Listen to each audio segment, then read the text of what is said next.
First of all, I just want to say that I have a cold and I will be coughing at times during this video. So just apologies for that. Okay, so let's get started here. Let me share my screen.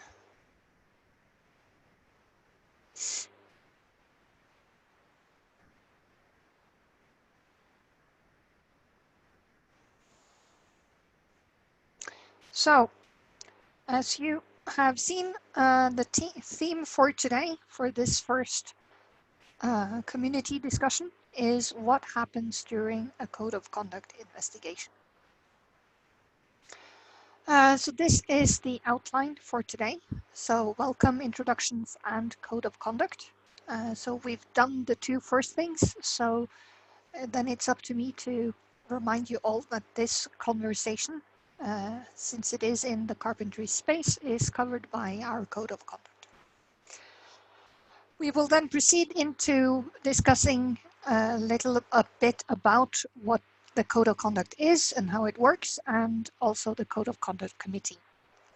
I will then proceed into how the code of conduct committee deals with incidents. We will then have a breakout session, and I have a few questions for the participants on this call for that session. We'll then have a bit of a Q&A session based on that, and then I'll ask you to tell you how to become involved. And the last one is for the new people who will get credit for their checkout for this by participating on this session. Okay, so first about the code of conduct and the code of conduct committee. So the code of conduct, the Carpentries community have had a code of conduct for quite some time. So the first code of conduct was, as far as I've been able to establish, adopted from the Python Software Foundation in 2012. So that was the software carpentry that also adopted that code of conduct. The Software Carpentry Foundation was then established during the fall of 2014, with the first board in 2015. And during the spring and summer of 2016, the code of conduct then went under a revision. So what happened then was that the Software Carpentry Foundation established a policy subcommittee, and that committee was given the responsibility of revising the current code of conduct, and also for establishing an enforcement manual which would let the policy subcommittee act on incidents related to the code of conduct. The code of conduct next underwent a revision last year. The background for that revision was that we received training on code of conduct and how to deal with code of conduct incidences from OtterTech, and based on that training, we saw that there were things we could improve with the code of conduct and the enforcement manual. The main changes that were introduced in that revision was that we removed intent, because we realized it was very hard for us on the Code of Conduct Committee to judge the intent behind actions and behaviors. We also introduced a section on examples of positive and also negative behavior to exemplify what kind of behavior we want to see. And we don't want to see in our community. So the code of conduct itself, the purpose of having one is to help provide a welcoming and supportive environment for people in the community.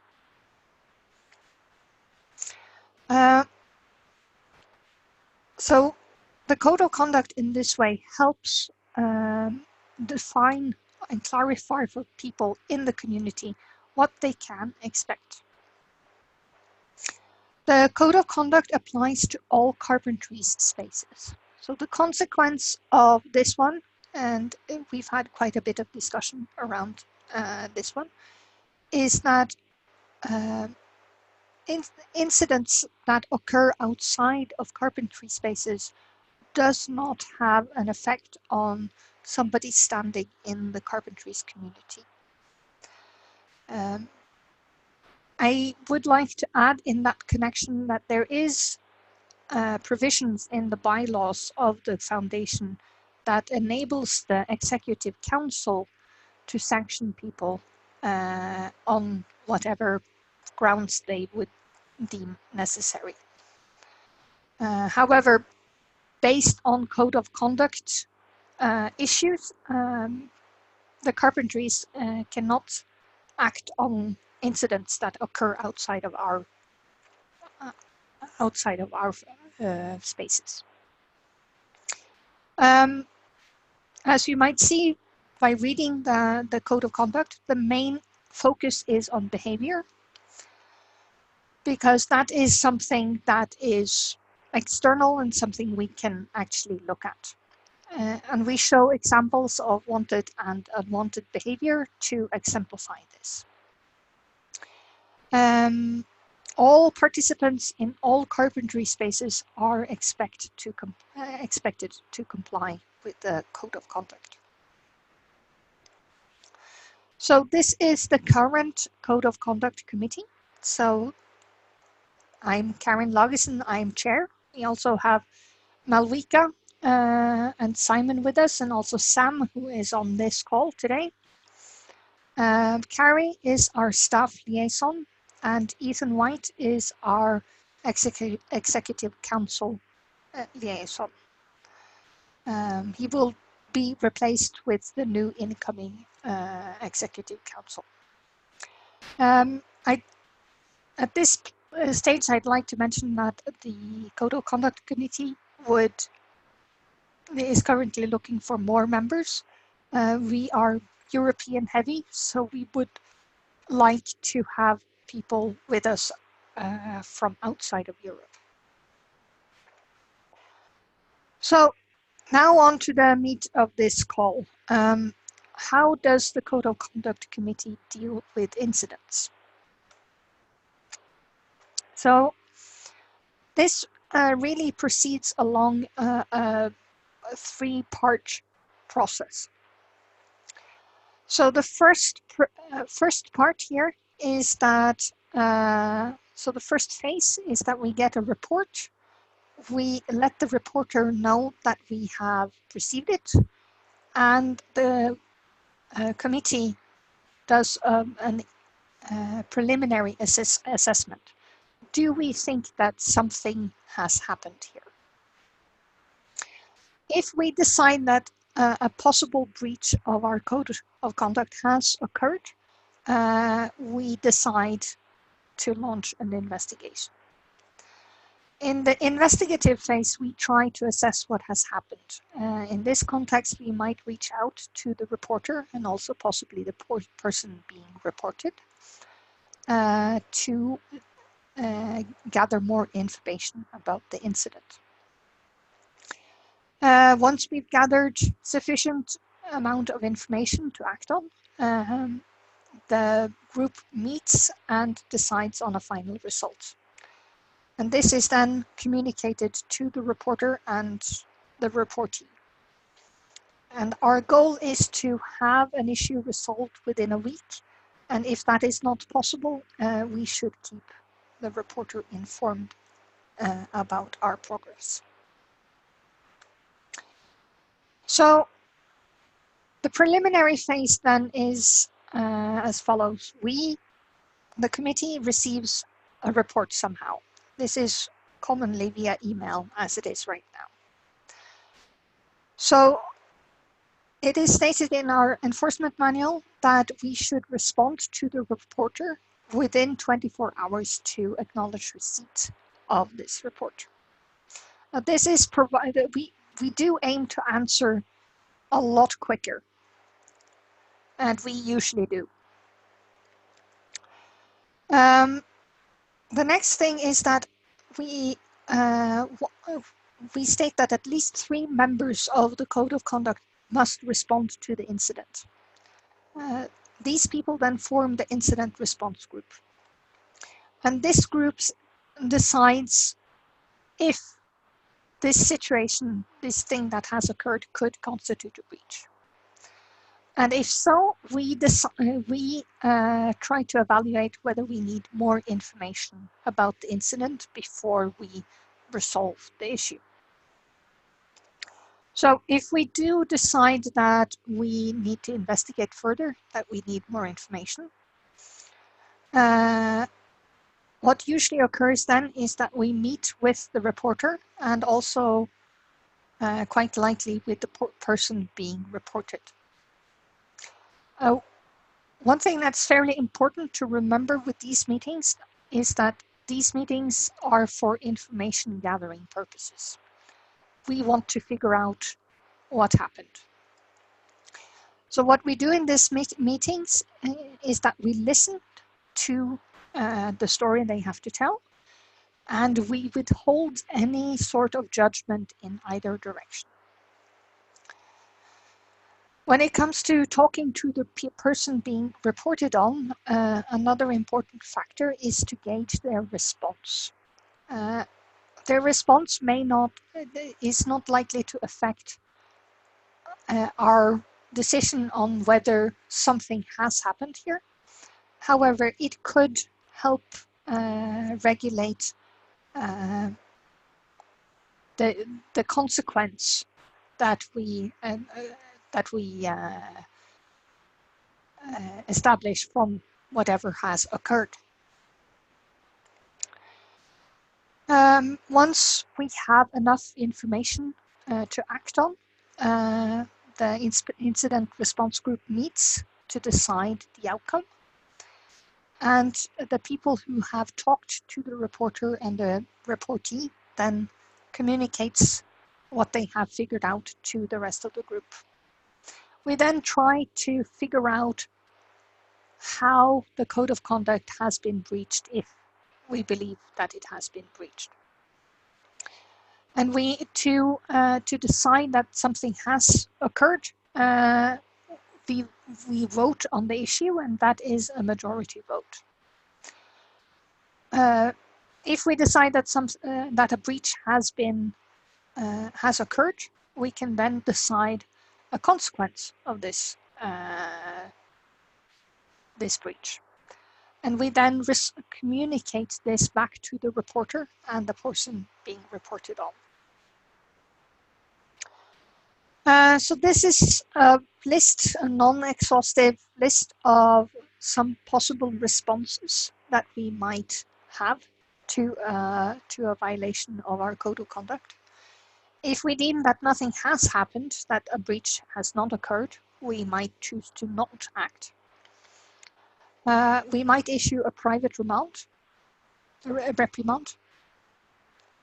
We might require that somebody not contact somebody else. If this is an in-person event, we might require somebody to leave an event. We might also impose a temporary suspension from one or all of carpentry spaces for a set time period. And the most drastic response is to remove somebody permanently from the organization. And also there are also other possible responses, and we modulate these according to the situation and what has occurred. So before we go out in breakout sessions, I would like to speak a little bit about what we hope we can expect from the members of our community. So first and foremost, we expect all members to help uphold the code of conduct. And this means that, of course, you should hold yourself to this standard. But it also means that if you see somebody involved in a situation, we expect you to offer your support. And we also ask you to see if they would like to report the incident if something has occurred. And we hope that you would, we ask you to help people report incidents if they choose to report it. During a workshop, this also means that people should let participants know who they can contact if something happens. If you are the event instructor or organizer, this means that you have, this person then has full autonomy for enforcing the code of conduct then and there. So if something happens in a workshop,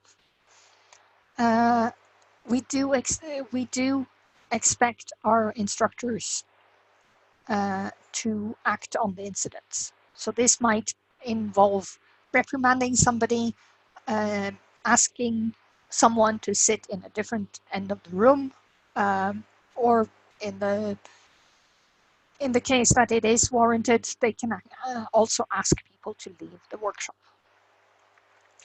No matter how an incident is resolved, if it is resolved then and there, we do ask you to report all incidents, no matter what their status are, to the Code of Conduct Committee so that we can keep track of what's happening in our community. Okay, so now we're going to go out in breakout sessions. Carrie, are you still on the call?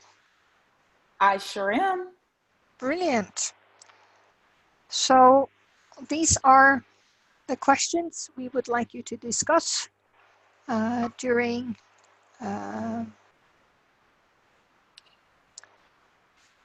the breakout session. I would also ask you to try to think of questions that you would like to ask in the group as such, to the whole group once you return from the breakout rooms. Perfect. So I will place you all in breakout sessions now. You will see an icon on your screen that says join my breakout session. If you can just click that button, it will take you to the room. And the conversations in your rooms will not be recorded for your information. And we will return here in about 15 minutes.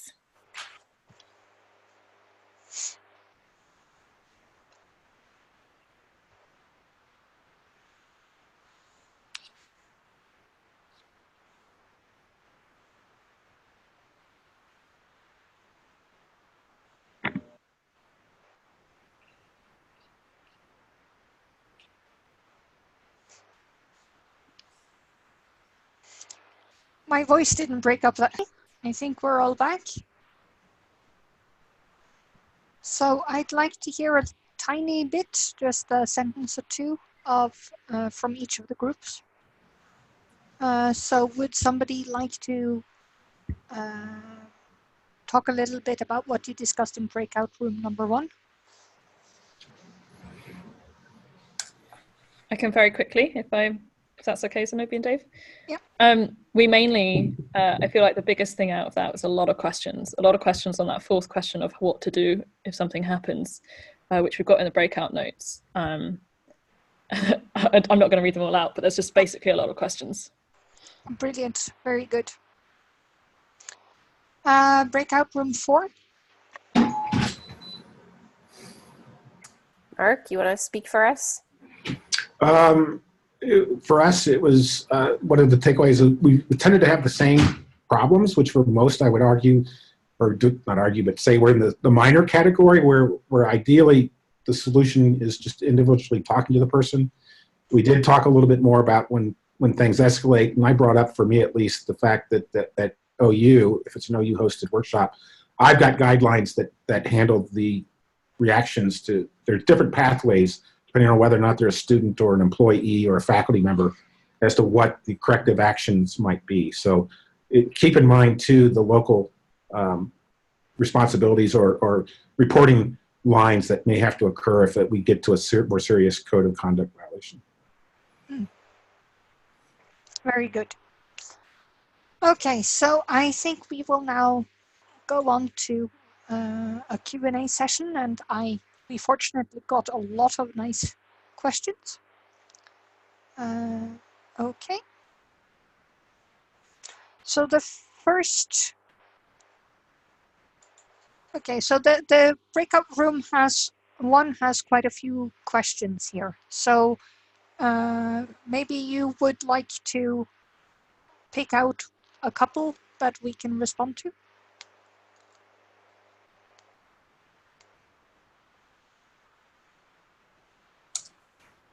Yeah, well, so I'll go first. So one of the questions I had was actually toward the end there is like, what is the responsibility of the Carpentries to report to institutions or departments, especially if it's something that actually requires a dismissal or, you know, someone is wanting anonymity and that type of thing. So they're protected in our space. We're seeing after them. But when we leave, what do we report? Like, what is our obligation to report to the institution or department or whatever?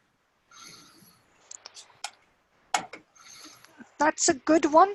I think basically you need to check what are the rules regarding the institution that you are teaching at, and follow them to the extent that you should. I think it's easier if you're not an employee yourself, because then you don't have an employee relationship to that institution. However, the organizers at that workshop that you're teaching at might have an obligation. So my best advice is to discuss it with the organizers and to orient yourself regarding what the rules are where you are. Anybody else got comments and thoughts on that? I suppose the comment and thought that I have is that it feels like something that should be on like a checklist for before the event, because you're going to get into like a really strange space if you. So I have a question on the Etherpad about anonymity, and so if part of your code of conduct is to guarantee that people can remain anonymous, but the venue, you know, the university or the space that you're doing the work in, if their rules sort of conflict with that, it feels like that needs to be, you need to have like a specifically updated code of conduct for that location, right? So we have had discussions regarding the situation of our code of conduct versus others, which one sort of take precedent in a way. However, I think you need to establish that on a per event basis. Tracy, do you possibly have comments? Yeah, that's true. I mean, I think Mark was making the point around what takes over at an institutional level. So our code of conduct covers more things than like a legal would in terms of creating a welcoming and inclusive environment. And so things that would fall under our code of conduct, but not your university's, like using language dismissive of technology is something that's important for us, but probably your institution isn't paying attention to that. That would be something that would be handled through the Carpentries. If the committee does get something that is really severe, they would probably make recommendations that you also report at your institution. But that would be up to you. Particularly in the updates, we'll talk about being able to report anonymously. So we might not even know who that person is because they may report anonymously. And in that case, similarly, we wouldn't be involved. But we do have, with our fiscal sponsor, legal people on that team, where if we do start to have legal issues that we can consult with around those on a case-by-case basis as well.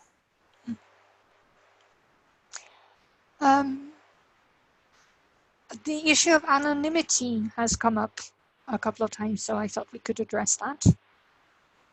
So the Code of Conduct Committee has so far not had any anonymous reports. And because of that, I suspect that we haven't quite really thought about how to proceed with that. So that is one of the things that we need to think a little bit about. Okay, Erin has a comment on that. Okay, so Erin says that we have had one anonymous incident that was probably before my time, and thus it was before my time, so I'm not sure how that was handled. But we would need to figure out how to deal with that. So I think this might be a good time to, since we only have 5 minutes left, to point to what the next stages are here. So related to some of the points that you have and maybe some of the questions is that there's a task force that's updating the response guidelines. So the code of conduct won't change, but these guidelines on how we respond and what the processes are to add clarity for these types of questions that you're asking and making sure these things are considered. So we're going through their updates. There's a request for comments out right now. This blog post describes what that request for comments is and how to engage in the RFC process. So these kinds of thoughts and ideas are awesome, even if you want to just kind of like pin them as an issue on this RFC. You don't need to solve the problem. You just need to raise it as something that you're thinking about to help that task force see if there are things that have been missed that people are thinking about, because you do all bring a lot of experience and expertise. I'm excited to see a lot of other community managers on this call. You all work in your community spaces. So I think us sharing the kind of information about what works well, how we could support each other either in language or process is really valuable. I also want to take a minute here. I'll let Karen wrap up, and then I just want to speak to our new people going through checkout here. Yeah. I just want to finish regarding anonymity.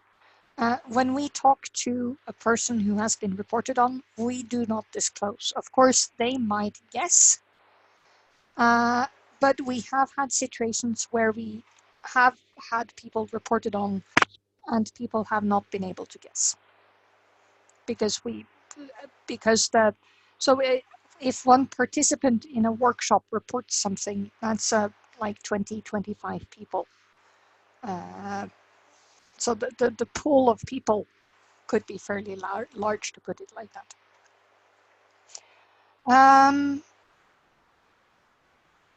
All right.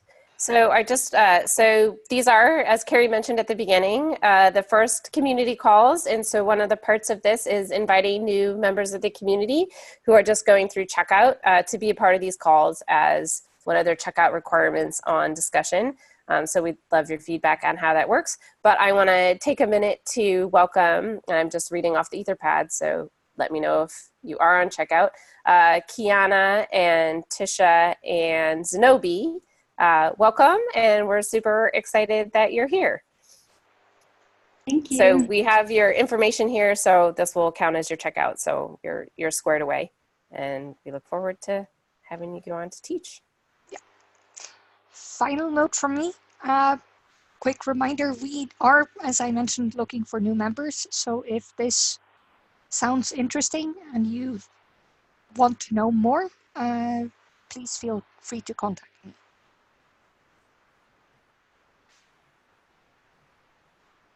All right. Thank you so much, everybody. And yeah, feel free to email the committee or anybody if you have other questions. We're happy to continue this conversation in whatever forum. And we'll see you soon.